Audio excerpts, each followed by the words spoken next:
What's up, y'all? You rocking with the killer that couldn't kill another killer, aka JayIDK, and I'm chilling with the Hippie Junkie. Alright, we're here with JayIDK to talk things sex, drugs, and homework, and all things music related. So, can you tell us how the acronyms for IDK, Holy, and Tribe came about?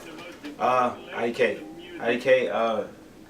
my name was like, at first, I decided to name myself Jay, I don't know, like IDK, because you know, there's a lot of different J's. Right. J. Cole, Jay-Z, you know what I'm saying? Like, and I was just like, all right, I'm gonna just kind of try to make a statement by just saying, Jay, I don't know. Then I really thought about it and I started thinking about my music.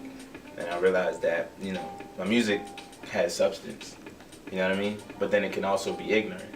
Right. So that's when I came up with the whole ignorantly delivering knowledge thing. So it was just JIDK, you know, nothing, no acronyms at first. Right. And then after a while I was like, let me see what I could do with that IDK thing, and it kind of made sense with what I was doing. So that's how JIDK came about. The Holy Tribe basically was something I kind of like had a vision for before I even did rap. It was actually just Tribe at first. And Tribe backwards stands for Everlasting Bond in Rough Times. You feel me? The I is lowercase because I is just a small figment of what makes up a tribe. In order to have that everlasting bond, you need more than one person, you know what I mean? It's your family, your crew, your homies, whatever. Holy is just like an acronym I came up with from just trying to be different, trying to stand out. Like earlier we were talking about Jordans, I was like, you know, not too many people be on the fives, don't steal that either. Not too many people be on the fives or whatnot, so I'm gonna do that. That would be holy, you know what I mean? Right. Doing something most people wouldn't do or think to do just because you like it and you think that it'd be different, you wanna stand out. That's pretty much what Holy stands for. So hated by others, loved by you. You feel me? That's awesome. That's so cool. So how did you come up with the title for your mixtape, Sex, Drugs, and Homework? School, like. That's what I was thinking. I was like, this is the perfect college mixtape. Yeah, it was kind of like sex, drugs, and homework. It's exactly what school was, at least for me, you know. Right. And it is, and it's like that for a lot of people, I think. You know, there are a few people that go to school and it's like, I'm gonna focus on school and be the best that I can be, and you know, all that stuff. But like, that's like probably like 1%. Like the other 99 is like, you know, people like me, you know, sex, drugs, and homework. You know what I mean? So how did you link with Michael Blackson to do the skits on your mixtape? That was a funny story, man. I actually had a vision. I was like, yo, I need like an African parent to be on this project.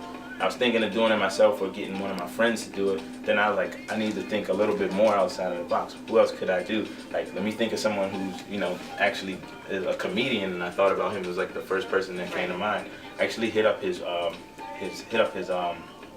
manager, and when I hit him up, I was at work. And I was like, yo, I want him to do this, that. And he was like, yeah, where you located? And I was like, I'm in Maryland. He's like, he's in Maryland right now. I'm like, where at? I'm like, I'm in Bowie. He's like, he's in Bowie right now. And I was like, bet. So I hit up my homies and shit, and I was like, yo, we gotta make this move. Let's go to Bowie State. He had just did a show or whatnot. Got out of the show.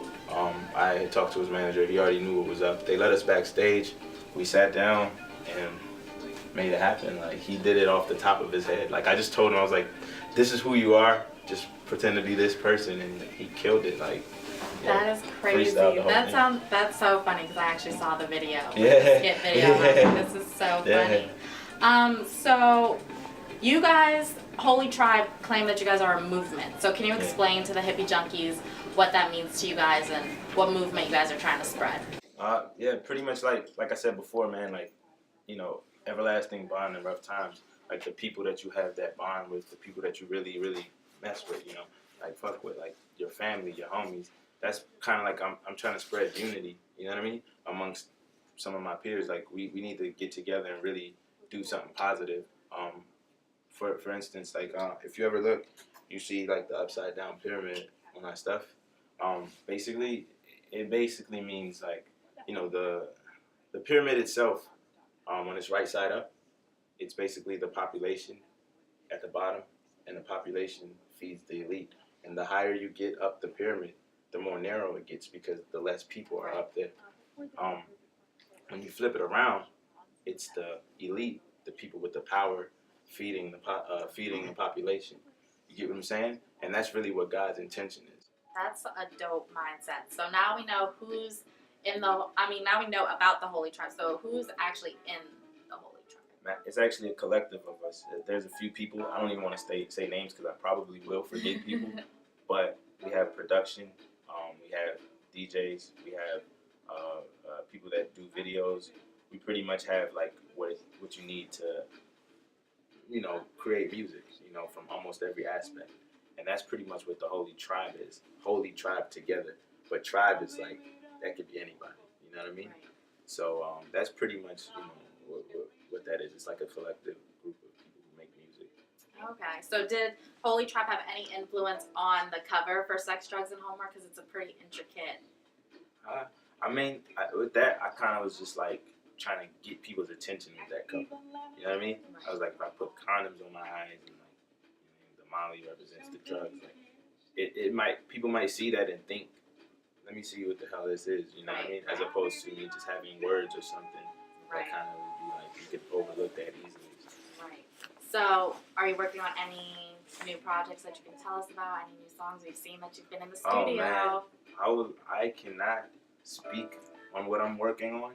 I will let you guys hear some stuff, but I can't speak on it quite yet because it's still in the making and everything isn't solidified yet.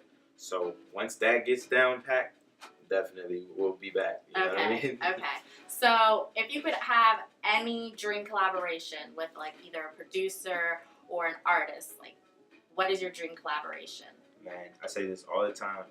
If I could get a record with the Gorillas right now, I think that would be the dopest thing.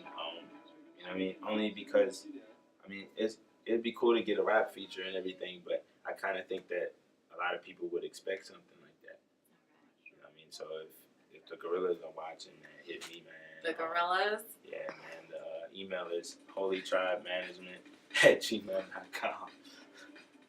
So can you tell us about your music video more? I just really want to know, how did the couple end up in the music video? Man, we hit them up off like Craigslist or something, dog. Really? And they really came. I didn't think they were gonna come. I was like, man, Really? people were talking. They actually really showed up. They drove from like VA. Yeah. Oh yeah, that is so cool. We got turned up, man. That's so cool. You've opened up for Juicy J and Travis Scott. So what was that like? That was amazing, dog. It was a great experience. It was a funny experience because my DJ, OBK the DJ, he actually, that was his first time DJing ever. Really? Like, when I told him about the show, they called me the day and I was like, yo, we need you up here for sound check, da-da-da-da. I'm like, damn, I didn't even know y'all knew who I was, you know what I mean? So I went up there and on the way up there, I told him what we had to do, but I didn't necessarily tell him that he had to DJ. I just, because he was my hype man at first, so I was just like, we got to do this show. I'm like, but you got to DJ this joint. And he pretty much had to learn that like in a couple minutes or hours.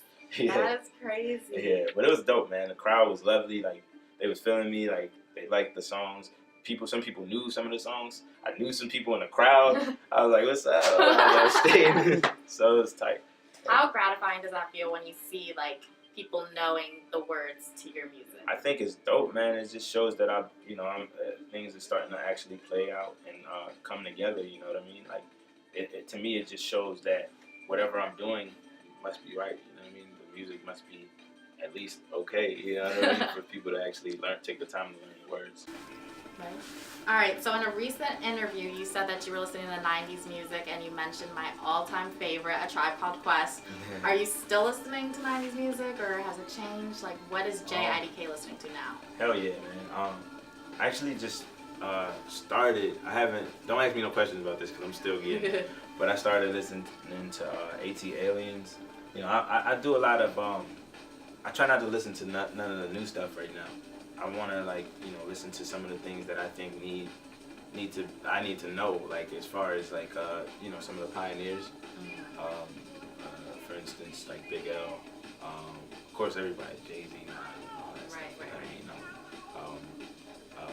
I've been listening to Far Side heavy too. You know what I mean? So I definitely listen to a lot of 90s music, man. I think that's where a lot of my influence comes from. Even though songs like Two Hoes, you would never see it. You know what I mean? Right. Yeah. But that's what I listen to. All right, so we gotta get you up Towson. You gotta come to the trap. You gotta Trilla and I gonna take you out. We're gonna show you. We're gonna get Towson on the JayIDK Holy Tribe movement. All right, does that sound good? That sounds very good. All right, we were here with JayIDK. It's the Hippie Junkies. Thanks. Was there any moment in your life where you realized that you wanted to start writing? Yeah, when I really realized I wanted to start writing, it was like I was actually incarcerated, and when I was in jail, there wasn't really too much to do, so I kind of like picked it up like that. You know what I mean? I was like, I had my little notebook and whatever, and I had my pen. I was like, I'm gonna start writing some stuff. We had a little radio or whatnot, and I would listen to the beats that was hot at the time. I think like Mercy and all that stuff was dope at that time. So I was listening, and I'm like, okay. And what I would do is I would remember the beat in my head and just write to it. You know what I mean? And then when I started writing like that, other inmates started seeing me, and they pretty much was like, go ahead and try and rap. And they got me to do it, and I did it, and they liked it. So I was like, all right, I guess I could start writing, you know what I mean? So I made it one of my goals to actually start writing about, whatever I was going through or music, whatever, when I got out, and that's exactly what I did. So that's kind of like how I got into writing.